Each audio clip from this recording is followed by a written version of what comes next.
Kisah Julaibib jadi rebutan bidadari. Adalah Julaibib radhiyallahu anhu. Namanya menunjukkan kalau ciri fisiknya yang kerdil dan pendek. Namanya merupakan nama yang tak biasa dan tidak lengkap. Nama ini bukan ia sendiri yang menghendaki, bukan pula orang tuanya. Julaibib hadir ke dunia tanpa mengetahui siapa ayah dan ibunya.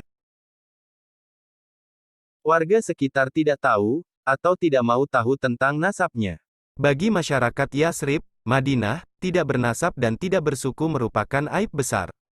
Tampilan fisik dan keseharian Julaibib yang lusuh menjadi alasan orang lain tidak mau dekat dengannya. Wajahnya terkesan sangar, pendek, bungkuk, hitam, dan fakir. Kainnya usang, pakaiannya lusuh, kakinya pecah tidak beralas. Tidak ada rumah untuk berteduh, tidur hanya berbantalkan tangan, berkasurkan pasir dan kerikil. Tidak ada perabotan, minum hanya dari kolam umum yang diambil dengan telapak tangan. Abu Barzah, pemimpin Bani Aslam, sampai berkata tentang Julaibib, "Jangan pernah biarkan Julaibib masuk di antara kalian, demi Allah jika dia berani begitu, aku akan melakukan hal yang mengerikan padanya." Demikianlah keadaan Julaibib kala itu. Julaibib yang tinggal di Sufah Masjid Nabawi, suatu hari ditegur Rasulullah. "Julaibib, tidakkah engkau menikah? Siapakah orangnya yang mau menikahkan putrinya dengan diriku ini?" "Ya Rasulullah," kata Julaibib. Tidak ada kesan menyesali diri atau menyalahkan takdir Allah pada kata maupun air mukanya. Rasulullah Shallallahu Alaihi Wasallam juga tersenyum.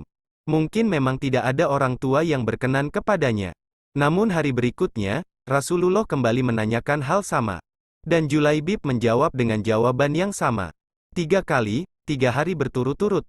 Dan pada hari ketiga itulah, Rasulullah memegang lengannya dan membawanya ke salah satu rumah pemimpin Ansor. "Aku ingin menikahkan putri kalian," kata Rasulullah pada si pemilik rumah. Betapa indahnya dan betapa berkahnya, demikian respons pemilik rumah dengan wajah berseri, mengira bahwa sang nabilah calon menantunya. "Oh, ya Rasulullah, ini sungguh akan menjadi cahaya yang menyingkirkan temaram di rumah kami." "Tetapi bukan untukku," kata Rasulullah. "Kupinang putri kalian untuk Julaibib," tegas Rasulullah. "Julaibib?" nyaris terpekik ayah sang gadis. "Ya, untuk Julaibib," kata Nabi. "Ya Rasulullah, saya harus meminta pertimbangan istri saya tentang hal ini," kata ayah sang gadis. Dengan Julaibib, istrinya menjawab, "Bagaimana bisa? Julaibib berwajah lusuh, tidak bernasab, tidak berkabilah, tidak berpangkat, dan tidak berharta. Demi Allah tidak akan pernah putri kita menikah dengan Julaibib." Perdebatan itu tidak berlangsung lama. Dari balik tirai sang putri berujar, "Titik." "Siapa yang meminta?" tanya sang anak. Sang ayah dan sang ibunya pun menjelaskan. "Apakah kalian hendak menolak permintaan Rasulullah?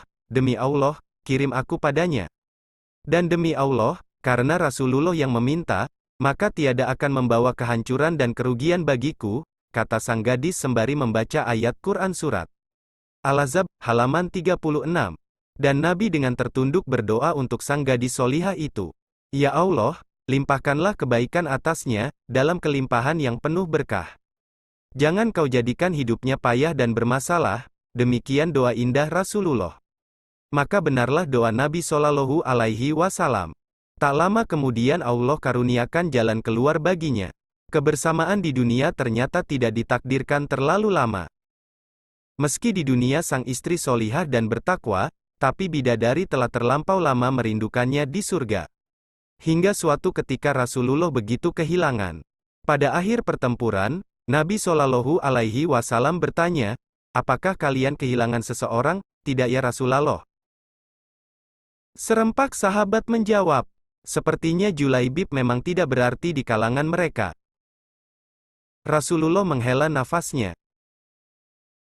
"Tetapi aku kehilangan Julaibib," kata beliau.